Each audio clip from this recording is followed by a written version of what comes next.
BDR বিদ্রোহের ঘটনায় কোনো দেশকে এখনো চিহ্নিত করা হয়নি। তবে নির্মোহভাবে তদন্ত কাজ পরিচালনা করতে চায় হত্যাকাণ্ডে গঠিত স্বাধীন পূর্ণাঙ্গ কমিশন।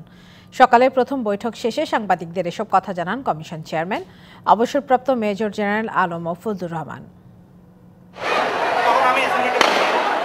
2009 সালের 25 ও 26 ফেব্রুয়ারি তৎকালীন বিডিআর সদর দপ্তর পিলখানায় সংঘটিত হয় নারকীয় হত্যাযজ্ঞ।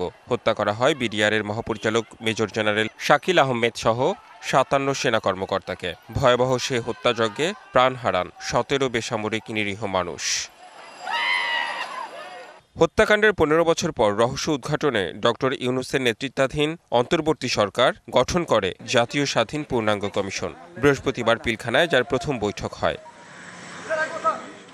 কমিশনের চেয়ারম্যান বলেন, দেশীয় ও আন্তর্জাতিক চক্রান্তের অংশ হিসেবে বিডিআর হত্যাকাণ্ড হলেও এখনও কোনো দেশকে চিহ্নিত করেনি কমিশন। তবে তদন্তে ও নথিতে যেসব দেশের নাম আসবে সেটা জাতির সামনে তুলে ধরা হবে বলে জানান তিনি।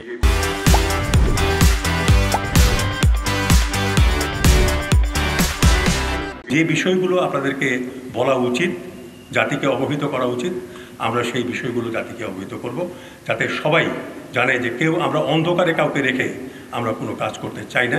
আমরা কোনো দেশকে আইডেন্টিফাই করতে চাই না। আমরা নিরপেক্ষভাবে, নির্মোহভাবে আমরা অগ্রসর হতে চাই, এবং সেটা করতে গিয়ে যারা দায়ী হবে দালিলিকভাবে, সার্কামস্টেন্সিয়াল এভিডেন্সের কারণে এবং বিভিন্নভাবে মিডিয়াতে যেভাবে এসছে, তখন সেই বিষয়ে আমরা মতামত দেব।